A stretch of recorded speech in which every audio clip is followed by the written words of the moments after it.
پیارے بچوں، آج ہم سنیں گے شہزادہ سلمان کی زبانی جانوروں کی کہانی۔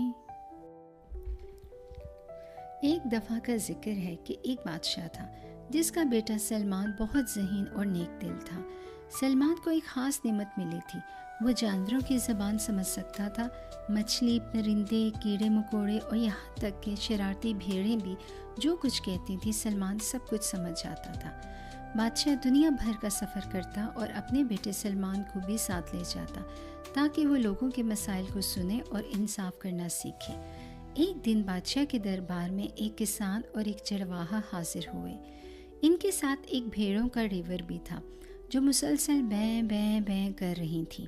کسان غصے سے بولا، جناب عالی، اس چرواہے کی بھیڑیں میرے کھیت میں گھس آئیں، انہوں نے میری سبزیوں کا ستیہ ناش کر دیا، گاجر، دھنیا، مولی سب کچھ کھا گئی۔ بادشاہ نے چرواہے کی طرف دیکھا۔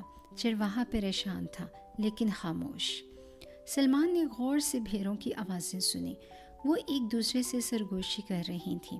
اوہ، وہ میٹھا دھنیا کتنا مزیدار تھا۔ سلمان نے بادشاہ کو بتایا کہ بھیڑیں اپنی غلطی کا اعتراف کر رہی ہیں۔ یہ سن کر بادشاہ نے فیصلہ سنایا، کسان کا نقصان بڑا ہے، اس لیے چرواہا اپنی تمام بھیڑیں کسان کو دے گا۔ یہ سن کر چرواہا رونے لگا اور کہنے لگا، میری تو ساری زندگی برباد ہو گئی۔ چرواہے کے پاس اگر بھیڑیں نہ ہوں تو وہ کیا کرے؟ بھیڑیں بھی غمگین ہو گئیں اور آپس میں کہنے لگی، ہمارا چرواہا ہم سے بہت محبت کرتا ہے، ہم اس پر یہ بوجھ نہیں ڈال سکتے۔ سلمان نے یہ گفتگو بادشاہ کو سنائی۔ بادشاہ نے غور کیا اور مسکرا کر کہا، کسان کا کھیت برباد ہوا ہے لیکن اس کے پاس زمین اب بھی ہے، چرواہے کے پاس صرف بھیڑیں ہیں۔ انصاف کا تقاضا ہے کہ نقصان کا ازالہ ہو بغیر کسی کو تباہ کیے۔ پھر بادشاہ نے ایک نیا فیصلہ دیا کہ چرواہا 1 سال کے لیے کسان کی زمین کی دیکھ بھال کرے گا، بیج بوئے گا، فصل اگائے گا، اور کسان اس دوران بھیڑوں کی دیکھ بھال کرے گا، ان کی اون سے فائدہ اٹھائے گا۔ جب فصل دوبارہ پک کر تیار ہو جائے گی تو کسان کو اس کے نقصان کا ازالہ مل جائے گا اور چرواہے کو اس کی بھیڑیں واپس مل جائیں گی۔ یہ فیصلہ سن کے چرواہا مسکرایا، کسان خوش ہوا اور بھیڑیں خوشی سے بولی، بھاں بھاں باں باں۔ چند دن بعد ایک اور مسئلہ دربار میں پیش ہوا۔ ایک پریشان کسان حاضر ہوا۔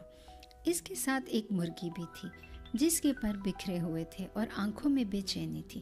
کسان نے کہا، اے بادشاہ عالیجاں، میری مرغی ہر روز سونے جیسے انڈے دیتی تھی لیکن پچھلے 3 دنوں سے یہ انڈے غائب ہو رہے ہیں۔ میں نے چوکیدار سے بھی پوچھا لیکن کوئی سراغ نہیں ملا، مجھے لگتا ہے کسی نے چوری کیے ہیں۔ بادشاہ نے سلمان کی طرف دیکھا جو اب 11 سال کا ہو چکا تھا اور جانوروں کی زبان زیادہ اچھے طریقے سے سمجھنے لگا تھا۔ سلمان نے دربار کی کھڑکی کے قریب جا کر مرغی کو دیکھا جو دبے دبے لفظوں میں کچھ کہہ رہی تھی۔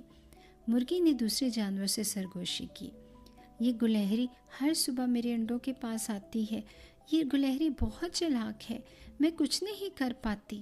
سلمان نے خاموشی سے یہ سنا اور باغ میں گیا جہاں گلہریاں دوڑ رہی تھیں۔ ایک گلہری اپنی بہن سے کہہ رہی تھی، میں ان انڈوں کو محفوظ جگہ لے جا رہی ہوں تاکہ میرے بچوں کو سردیوں میں خوراک ملے، مجھے معلوم نہیں تھا یہ اتنے اہم ہیں۔ سلمان واپس آیا اور بادشاہ کے کان میں سرگوشی کی۔ یہ سن کر بادشاہ نے اعلان کیا، ہم نے ایک چلاک چور کا پتہ لگا لیا ہے لیکن وہ جانور ہے، انسان نہیں، لہٰذا ہم اسے سزا نہیں دے سکتے لیکن مسئلے کا حل نکال لیں گے۔ پھر بادشاہ نے فیصلہ دیا، ہم گلہری کے لیے ایک الگ جگہ بنوائیں گے جہاں وہ اپنے بچوں کے لیے خوراک رکھ سکے، اور ہم مرغی کے انڈوں پر ہر روز محافظ مقرر کریں گے جو ان انڈوں کو محفوظ کر لے گا، اور کسان کو پچھلے 3 دن کے انڈوں کے بدلے محل کے اناج کھانے سے معاوضہ دیا جائے گا۔ یہ سن کر کسان بہت خوش ہوا، مرغی نے سکون کا سانس لیا، گلہری نے بھی اپنی غلطی سمجھی اور وعدہ کیا کہ آئندہ وہ دوسروں کا حق نہیں چھینے گی۔ بادشاہ نے سلمان کی طرف فخر سے دیکھا۔ سلمان نے مسکرا کر کہا، سچائی اور سمجھداری ہمیشہ انصاف کی طرف لے جاتی ہے۔ وقت گزرتا گیا اور سلمان مزید بالغ اور دانا ہو گیا۔ ایک دن بادشاہ کے دربار میں 2 تاجر حاضر ہوئے۔ ایک تاجر بہت غصے میں تھا اور دوسرے پر الزام لگا رہا تھا۔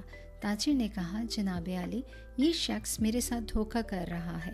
میں نے اسے اپنی بہترین مال کی سپلائی دی تھی، لیکن اس نے مجھ سے وعدہ خلافی کی اور پیسے نہیں دیے، اور اب یہ مجھے جھوٹا ثابت کرنے کی کوشش کر رہا ہے۔ دوسرا تاجر تیز آواز میں بولا، یہ سراسر جھوٹ ہے۔ میں نے مال کی پوری قیمت دی تھی، لیکن یہ تاجر میرے ساتھ دھوکہ کر رہا ہے۔ اس نے مال کم بیچا اور قیمت زیادہ مانگ رہا ہے۔ بادشاہ نے دونوں تاجروں کی شکایات سنی اور ان کے درمیان تنازع بڑھتا ہی چلا گیا، اور بادشاہ فیصلہ نہیں کر پا رہا تھا کہ کون سچ بول رہا ہے اور کون جھوٹ۔ سلمان، جو اب اور بڑا ہو چکا تھا، دربار کے قریب کھڑا تھا اور دونوں تاجروں کے درمیان ہونے والی بحث سن رہا تھا۔ اچانک اس نے ان تاجروں کے آوازوں کے ساتھ ایک خاص سرگوشی سنی۔ اس نے ایک طرف دیکھا جہاں ایک بلی اپنے بچوں کے ساتھ کھیل رہی تھی اور دوسری طرف ایک کبوتر اپنے پروں کو پھڑپھڑا رہا تھا۔ سلمان نے بلی اور کبوتر کی سرگوشی سنی۔ بلی نے کہا، میں نے دیکھا کہ ایک تاجر مال چھپا رہا تھا۔ کبوتر بولا، مال کا وزن بھی کم تھا، لیکن قیمت پوری لی گئی۔ تحقیقات سے ثابت ہوا کہ پہلا تاجر دھوکہ دے رہا تھا، اسے سزا دی گئی اور دوسرے کو حق واپس ملا۔ بادشاہ نے سلمان کی دانائی پر فخر کیا، اور بادشاہ نے سلمان سے کہا، تمہاری عقل اور جانوروں کی زبان سے حاصل کی گئی معلومات نے ہمیں صحیح فیصلہ کرنے میں مدد دی۔ یہ سن کر سلمان مسکرایا اور کہا، جب ہم دوسروں کے کردار کو سمجھتے ہیں اور اس کی حقیقت دیکھتے ہیں تو انصاف کی راہ صاف ہو جاتی ہے۔ پھر ایک دن بادشاہ کے دربار میں محل کا مالی بہت گھبرایا ہوا آیا۔ اس کے چہرے پر بہت پریشانی چھائی ہوئی تھی۔ مالی بولا، بادشاہ سلامت، محل کے باغ میں لگے قیمتی پودے، خاص طور پہ نیلمی پھولوں کے پتے روزانہ غائب ہو رہے ہیں۔ میں نے پہرا بھی بڑھا دیا، لیکن چور کا کچھ پتہ نہ چل سکا۔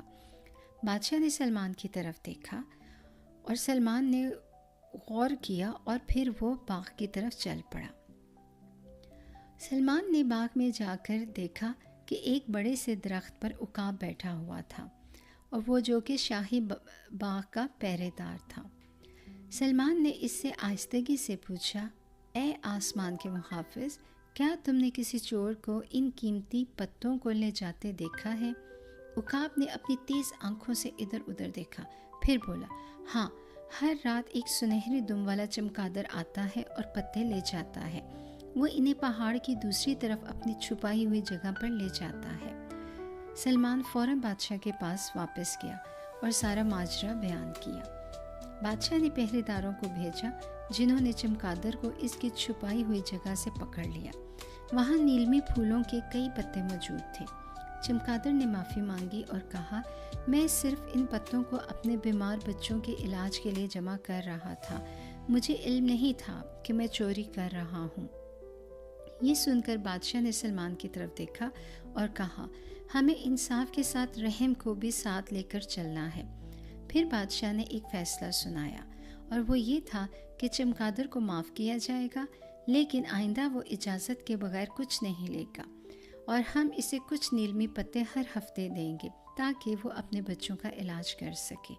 ایک دن بادشاہ کے دربار میں محل کے خزانے کا داروغہ بہت پریشان ہو کر حاضر ہوا۔ وہ بکھلایا ہوا تھا اور بولا، بادشاہ سلامت، خزانے سے سونے کے سکے غائب ہو رہے ہیں، دروازے بند، تالے سلامت، لیکن ہر صبح کچھ سکے کم ہوتے جا رہے ہیں۔ دربار میں کھلبلی مچ گئی۔ بادشاہ نے فوراً شہزادہ سلمان کو بلایا۔ سلمان خزانے کے کمرے میں گیا، زمین پر بیٹھ کر غور سے سننے لگا۔ اچانک دیوار کے پاس 2 چونٹیوں کی آواز سنائی دی۔ وہ دبے لہجے میں ایک دوسرے سے بات چیت کر رہی تھی۔ ایک چونٹی خوفزدہ آواز میں دوسری سے کہہ رہی تھی، بہن، کل رات پھر وہ لمبا چمکدار سانپ آیا تھا۔ وہ اپنی دم میں چمکتے سونے کے سکے لپیٹ کر بل میں گھس گیا۔ مجھے تو بہت ڈر لگتا ہے، اگر آج رات پھر آیا تو ہمیں تو کہیں چھپ جانا چاہیے۔ دوسری چونٹی حیران ہو کر بولی، کیا واقعی وہ خزانے سے سکے چرا رہا ہے؟ پہلی چونٹی نے سر ہلایا، ہاں، میں نے اپنی آنکھوں سے دیکھا ہے، وہ چپکے سے آتا ہے اور سکے لے کر چلا جاتا ہے۔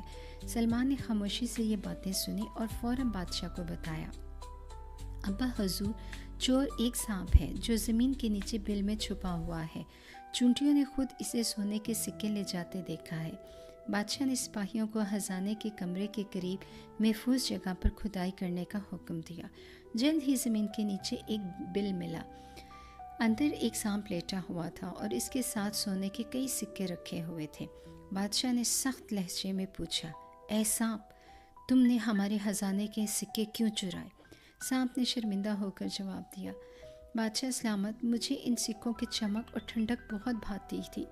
میں اپنی جلد اتارنے والا ہوں اور یہ سکے میرے لیے آرام دہ لگتے ہیں، اس لیے میں نے نہ صرف اپنی حفاظت کے لیے ان کو جمع کیا بلکہ ان سے سکون بھی لیا۔ مجھے علم نہیں تھا کہ یہ خزانے کا حصہ ہے۔